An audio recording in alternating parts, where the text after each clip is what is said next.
अरे सुन, कपड़े तैयार हो गए हमारे। जी जी आंटी जी हो गए। क्या आंटी जी?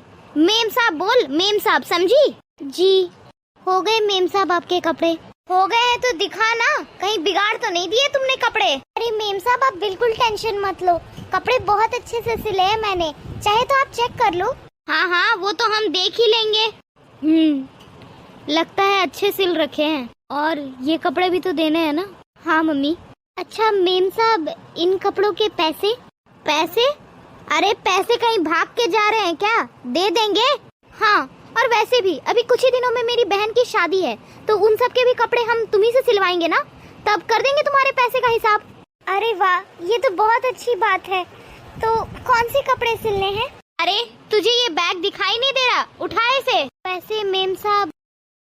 अरे तेरा दिमाग खराब है क्या? तुझे आइडिया भी है कि इसमें कितने महंगे कपड़े हैं? अगर खराब हो गए तो तेरा बाप भरेगा पैसे। मेम साहब गलती से गिर गए, मैं अभी उठा लेती हूँ ना। आगे से कोई गलती नहीं होगी मेम साहब, मैं इन कपड़ों को संभाल के रखूंगी। मैं तुझे अभी ही वार्न कर दे रही हूँ, अगर इनमें से एक भी कपड़ा खराब हुआ ना तो तुम्हें कोई पैसे नहीं मिलेंगे। जी जी मेम साहब, मैं पूरा ध्यान रखूंगी। आप अब ये तो बताइए कि आपको कपड़े कब तक चाहिए? ये कपड़े हमें 10 दिन के अंदर चाहिए। सिल तो लोगी ना? क्या 10 दिन? मेम साहब ये शादी वाले कपड़े हैं, इन्हें सिलने में कम से कम 20 दिन तो लगेगा। अगर 2-4 दिन कम भी कर देते हैं तब भी 10 दिन तो बहुत कम समय है मेम साहब, आप प्लीज थोड़ा टाइम तो बढ़ा दीजिए। देख मैं तुझे केवल 10 दिन का समय दे सकती हूँ, अगर तू सिल पाती है तो ठीक है, नहीं तो बहुत टेलर है आसपास। अरे नहीं नहीं मेम साहब, आप तो बुरा मान गई, मैं आपको 10 दिन में सिल के दे दूंगी। हाँ हाँ ठीक है, लेकिन एक बात ध्यान रखना, अगर इनमें से कोई भी कपड़ा बिगड़ा ना तो किसी भी कपड़े के पैसे नहीं दूंगी मैं। जी जी मेम साहब, मैं अच्छे से सिलाई करूंगी, आप निश्चिंत रहिए। चल बेटा।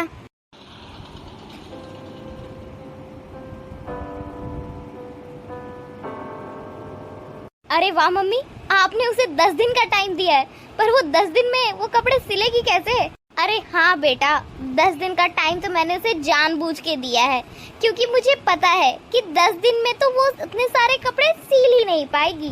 और तू अब देखना, हमारे ये कपड़े जो तूने हाथ में पकड़े हैं वो भी फ्री में सिल जाएंगे, और जो वो कपड़े उसे देकर आए हैं वो भी फ्री में सिल जाएंगे। अरे वाह मम्मी, आप तो बड़े स्मार्ट निकले। और तू देखना मैं शादी के सारे कपड़े से कैसे फ्री में सिलवाती हूँ। चल अब। अरे तू क्या कर रही है? अरे मैडम जी मैं वो पढ़ाई कर रही थी। अच्छा ठीक है, ये पढ़ाई वगैरह छोड़ो, कपड़े सिल गए? हाँ हाँ मैडम जी, आपके सारे कपड़े तैयार हैं, मैं अभी आपको देती हूँ। अरे मम्मी आपने तो कहा था कि ये 10 दिन में कपड़े नहीं सिल पाएगी, पर इसने तो 10 दिन में सारे कपड़े सिल दिए। अरे माँ अब हमें इसे सारे पैसे देने होंगे। तो रुक, मैं कुछ करती हूँ ना। मेम साहब आपके सारे कपड़े मैंने एकदम अच्छे से सिले हैं इसे। हाँ हाँ ठीक है, खराब तो नहीं किए हैं, अच्छे से सिले हैं ना? हाँ हाँ मेम साहब, बताया ना मैंने, बहुत अच्छे से सिले हैं सारे कपड़े, आप चाहे तो चेक कर लीजिए। हाँ घर जा कर के तो हम चेक कर ही लेंगे। चल बेटा घर चलते हैं। अरे एक मिनट मेम साहब, पैसे? पैसे? अच्छा हाँ, कितने हुए पैसे? आपने पहले जो कपड़े सिलवाए थे और इसका मिला करके 8,000 रुपए हो गए। क्या कहा? 8,000 रुपए? अरे तेरा दिमाग तो ठीक है, 8,000 रुपए कहाँ से हो गए? इतने तो कपड़े भी नहीं थे। मेम साहब आप ये कैसी बातें कर रही हैं? आपको पता भी नहीं है कि मैंने इन कपड़ों में कितनी मेहनत की है। और फिर मेम साहब बाहर से सारा सामान खरीद कर लाना पड़ता है, स्टोन लेस वगैरह लगाने पड़ते हैं, उसमें भी खर्चा जाता है, बहुत पैसे लगते हैं मेम साहब। आप खुद देखिए ना मेम साहब, शादी वाले कपड़े मैंने 10 दिन में आपको सिल करके दे दिए, कितने हेवी होते हैं ये कपड़े। और वैसे भी इतने कम में तो मैंने ही आपको कपड़े सिल कर दिए हैं, और कोई भी नहीं देगा, आप चाहे तो पता कर लीजिए। अरे देखो हमें बेवकूफ मत बनाओ, हमें पता है कि कितनी सिलाई थी और कितनी नहीं है। माना कि हम अमीर हैं, पर इसका मतलब ये नहीं कि तुम हमें इस तरीके से लूटोगी। अगर 5,000 लेने हैं तो बोलो, वरना रहने दो। अरे मेम साहब आप ये क्या कह रहे हो? केवल 5,000? मैंने आपसे एक पैसा भी एक्स्ट्रा नहीं लिया है, बिल्कुल सही दाम लगाया है मैंने। और आपको पता है कि 10 दिन से केवल मैंने आपके ही कपड़े सिले हैं, किसी और के कपड़े लिए भी नहीं मैंने। मेम साहब मेरी मजबूरी को समझिए, मेरे घर पे तो राशन भी खत्म हो गया है, मुझे तो लगा था आप लोगों से जो पैसे मिलेंगे उसी से मैं राशन लेकर घर जाऊंगी। मेम साहब अगर आप लोग ऐसा करेगा तो मैं घर में क्या जवाब दूंगी? मेरी मजबूरी समझिए मेम साहब, मैं बहुत गरीब हूँ, ऐसा मत कीजिए, इतने कम पैसे मुझे मत दीजिए। अरे ठीक ही तो कह रही है मेरी बेटी, ऐसा तूने किया ही क्या है इन कपड़ों में कि हम तुझे 8,000 रुपए पकड़ा दे।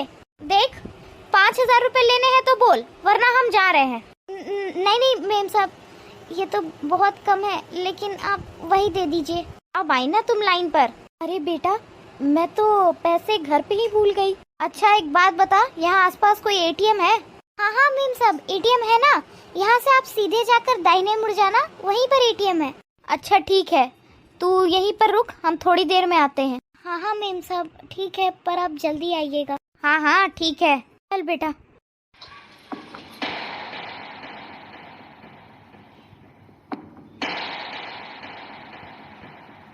अरे मम्मी, आपके पास तो पैसे थे ना, तो फिर आपने उसे दिए क्यों नहीं? अरे बेटा, मैंने तो उससे जानबूझ करके झूठ कहा है। पैसे तो थे मेरे पास, पर मुझे उसे देना ही नहीं था। अरे मम्मी ये सब तो ठीक है, पर अगर उसे पता चल गया और वो हमारे घर आ गई तो? अच्छा तू एक काम कर, जाकर उससे पूछ कर आ कि उसे पता है कि हम कहाँ रहते हैं। ठीक है माँ, मैं अभी पूछ कर आती हूँ। ओए लड़की, तुझे पता है कि हम कहाँ रहते हैं? नहीं मेम साहब, मुझे तो नहीं पता है कि आप लोग कहाँ रहते हो। वैसे भी आप तो पहले बार आए थे ना मेरे पास। क्यों, कोई परेशानी है? नहीं नहीं कोई दिक्कत नहीं है, तू इंतजार कर, हम आते हैं। जी मेम साहब। अरे मम्मी, आप तो सही कह रहे थे, उसे तो पता भी नहीं है कि हम कहाँ रहते हैं। अच्छा ही हुआ हमारे पैसे बच गए। देखा तूने, मेरा आइडिया काम कर गया, हमारे सारे कपड़े फ्री में सिल गए। चल अब घर चलते हैं। हाँ मम्मी चलो।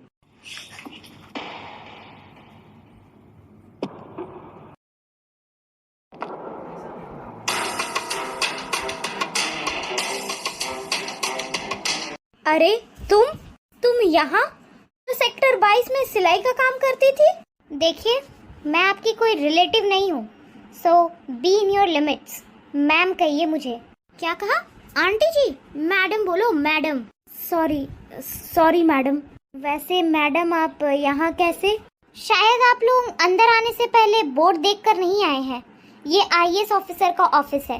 वैसे आप लोग बताइए यहाँ क्यों आए हैं? वो क्या है ना मैडम, हमें एक कंप्लेन लिखवानी थी। मेरी बेटी ने ना एक कंपनी के साथ इन्वेस्ट किया था, पर वो कंपनी फ्रॉड निकली, इसके सारे पैसे लेकर भाग गई। हमने थाने में कंप्लेन भी लिखवाई थी, पर वो बड़े लोग हैं ना, इसलिए हमारी सुनवाई नहीं हो रही। इसीलिए हम आपके पास आए थे। अगर आप हमारी मदद कर देती तो बहुत अच्छा होता। प्लीज मैम, हम बहुत उम्मीदों के साथ आपके पास आए हैं। मैंने तो बैंक से भी लोन ले रखा है। अगर हमने लोन वापस नहीं किया ना तो हम पक्का रोड पे आ जाएंगे। प्लीज मैम हमारी मदद कीजिए। एक्सक्यूज मी, आपने क्या कहा कि आप मेरे पास बहुत उम्मीदों से आई हैं? यू नो व्हाट, आप लोगों को ना उम्मीद का मतलब भी नहीं पता है। उम्मीद तो वो होती है जो मुझे आप लोगों से थी उस दिन। अरे उस दिन मैं पूरी रात बैठी हुई थी आपके इंतजार में, बस इस उम्मीद में कि आप लोग अभी आएंगे और मुझे पैसे देकर जाएंगे। लेकिन आप लोगों ने क्या किया? आप लोगों ने मेरे सारे पैसे रख लिए। वो मेरी मेहनत की कमाई थी जो आप लोगों ने मुझे नहीं दी। वो कहते हैं ना कि जैसा करोगे वैसा ही भरोगे, और आज हम सब ने ये बात देख ली। जैसे उस दिन आपने मेरे साथ फ्रॉड किया, मेरे मेहनत के पैसे आपने नहीं दिए, आज आपकी बेटी के साथ फ्रॉड हुआ है। और हाँ, आप लोग सोच रहे होंगे ना कि मैं यहाँ इतने बड़े पोस्ट पे कैसे आ गई। अरे मैडम जी, आप ये कैसी बात कर रही है? हमने देखा नहीं था क्या? जब भी हम आते थे आप पढ़ाई करती रहती थी, और जब आपने इतनी सारी पढ़ाई की है तो इस पोस्ट पे तो आपका होना बनता ही है। ओह प्लीज आंटी, आप ये मत कहिएगा कि आपको बहुत खुशी हो रही है मुझे इस पोस्ट पे देख करके। मुझे अच्छे से पता है आप लोगों को बड़ी हैरानी और दुख हो रहा है कि एक सिलाई करने वाली इतनी बड़ी पोस्ट पे कैसे आ गई। पर वो क्या है ना कि गवर्नमेंट जॉब पाने के लिए, इतनी बड़ी पोस्ट के लिए इंसान की काबिलियत देखी जाती है, ना कि उसके पैसे। और फिर मैं आपकी बेटी की तरह भी तो नहीं थी ना कि पढ़ाई लिखाई छोड़ करके अपनी अमीरी का शो ऑफ करूं। मैंने बहुत मेहनत की है इसके लिए, दिन रात एक किया है, तब जाकर आज मैं इस मुकाम पर हूँ। खैर, मैं बोल भी किससे रही हूँ, आप लोग क्या जानोगे कि मेहनत क्या होती है। एनीवेज, मेरे पास फालतू का टाइम नहीं है कि मैं आप लोगों से बात करती रहूं। मेरे पास 100 काम और होते हैं। और हाँ, तुम जितनी भी डिटेल्स हैं उस कंपनी के बारे में वो बाहर रजिस्टर करवा देना। जैसे मुझे टाइम मिलता है मैं पता करती हूँ उस कंपनी के बारे में, एंड फिर मुझे कोई भी इन्फॉर्मेशन मिलती है तो मैं आप लोगों को बताती हूँ। And now you may leave. Madam आपका बहुत बहुत शुक्रिया, और हाँ, उस दिन के लिए मैं आपसे माफ़ी मांगती हूँ। मैंने चंद पैसों के लालच में आकर के आपके साथ कितना बुरा कर दिया। देखो, हो सके तो हमें माफ़ कर देना। आंटी जी, मुझे आपकी माफ़ी की कोई ज़रूरत नहीं है, एंड मुझे ऐसे भी कोई फ़र्क नहीं पड़ता कि आप मुझसे माफ़ी मांग रही हैं या नहीं। आपने जो किया वो बहुत गलत था। बस मैं एक ही बात कहूँगी कि अगली बार ऐसा कुछ करने से पहले 100 बार सोचिएगा। आपका बहुत बहुत धन्यवाद madam. It's okay, it's my job. चल बेटा। Guys, for more such videos, do like and subscribe the channel and share these videos and shorts with your friends and family.